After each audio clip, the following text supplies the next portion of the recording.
Videos para el maestro. Formación cívica y ética. Primer grado. Bloque 1. 4. El derecho a la libertad y sus desafíos. El desarrollo del juicio ético y la autonomía moral. ¿Qué tal? ¿Cómo están? Mi nombre es Leticia Landeros, soy pedagoga y participé en la elaboración de los programas de estudio y los libros de texto de formación cívica y ética. Hoy vamos a platicar un poco sobre el desarrollo del juicio ético y la autonomía moral. ¿Cómo favorecer el desarrollo del juicio ético en el aula? Y ahí conviene que recordemos dos asuntos importantes. Uno, el desarrollo del juicio ético es un proceso. ¿Qué significa esto? Pues que no se logra de un momento para otro, sino que se construye a lo largo de la vida y conforme nos enfrentamos a situaciones dilemáticas y éticamente desafiantes. Y dos, se trata de un saber práctico. ¿Esto qué significa? Pues que lo aprendemos mediante la acción reflexiva, es decir, reflexionar sobre ello, mediante la acción con el mundo, es decir, actuar sobre lo que nos está sucediendo, y mediante la interacción con otros seres humanos, es decir, intercambiando ideas, escuchándonos, hablando, dialogando. Estas dos ideas, que es un proceso que se estimula a partir de desafíos y que es un saber experiencial de la práctica, nos orienta ya sobre el tipo de cosas que podemos hacer en el aula y que yo quisiera destacar aquí tres. No son las únicas, pero son tres muy importantes. Una, llevar al aula situaciones problemáticas, es decir, que los problemas, las broncas, los dilemas que nos ocurren no queden fuera y no los obviemos o los ocultemos, sino que sean el insumo principal para trabajar en el salón de clases. Dos, generar de manera permanente situaciones reflexivas, es decir, que esos problemas no solo se planteen, sino que haya un espacio para pensar sobre esos problemas, para reflexionar, para plantearnos qué es lo que ha sucedido, por qué ha sucedido, qué consecuencias tiene.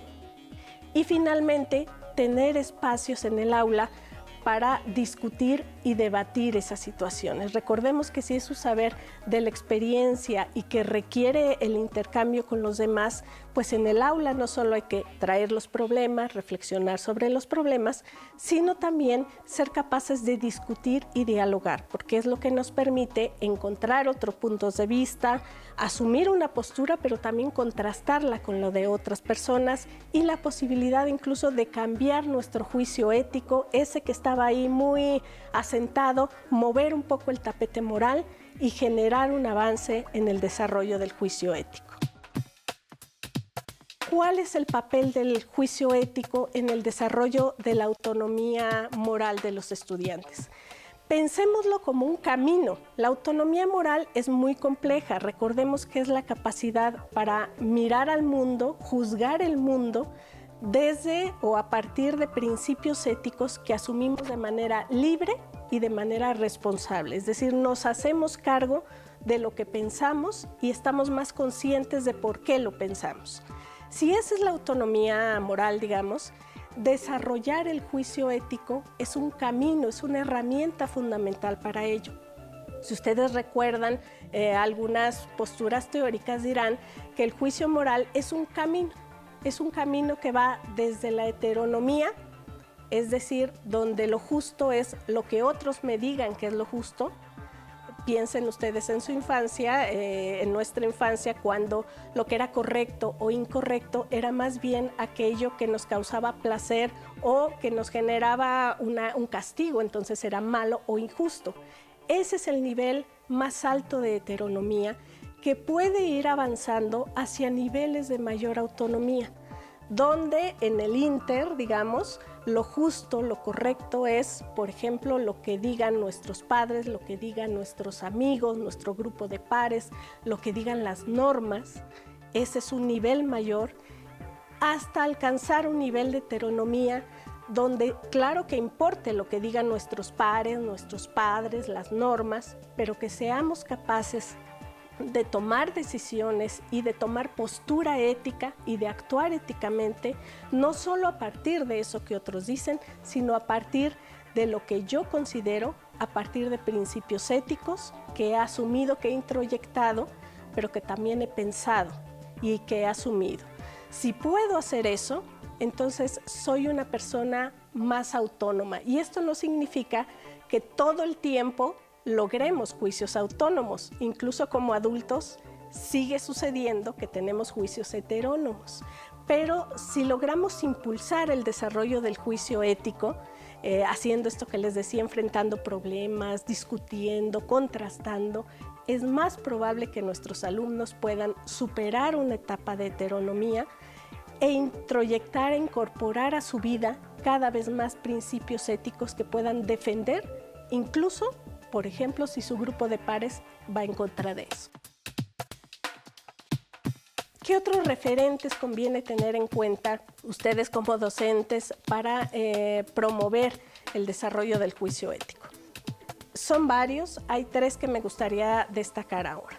1, y vuelvo al principio, recordar que se trata de un proceso, es decir, no pensar que lo vamos a lograr en una secuencia, en un trimestre o en un ciclo escolar.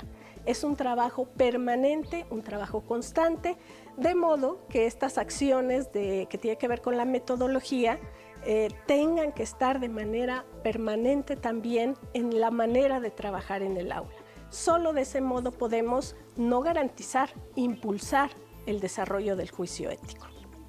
El segundo, la cultura importa. Si bien hay teorías que hablan sobre el desarrollo del juicio ético, tendríamos que reconocer que es un proceso culturalmente mediado. Ustedes que trabajan en telesecundaria lo saben de manera muy cercana. Es decir, la capacidad que los chicos tienen o el contenido de sus juicios está filtrado también por la cultura, por las costumbres, por los valores de su propia comunidad. Eso hay que tenerlo en cuenta, de modo que no esperemos que sea idéntico el proceso de desarrollo del juicio ético en todos los alumnos o en todas las comunidades, porque esto no va a pasar. Es un proceso que incluye, por supuesto, estructuras cognitivas, pero incluye también la cultura. Así que hay que tenerla en cuenta para incorporarla. Hay principios éticos en algunas culturas que vale mucho la pena que se reflexionen, se expliciten y se incorporen, pero también en ocasiones para cuestionarlos. Eso también forma parte de la capacidad de un juicio autónomo, poder distanciarse de aquellas costumbres, de aquellos valores que no necesariamente sean congruentes con la dignidad humana. Ese es un segundo. Y finalmente, el peso y la conveniencia de articular este proceso de desarrollar el juicio ético con la información y las nociones. A veces decimos, la información no es tan importante cuando hablamos de formación cívica y ética, tiene que ver con la vivencia, tiene que ver con los valores, sí, pero la información es fundamental.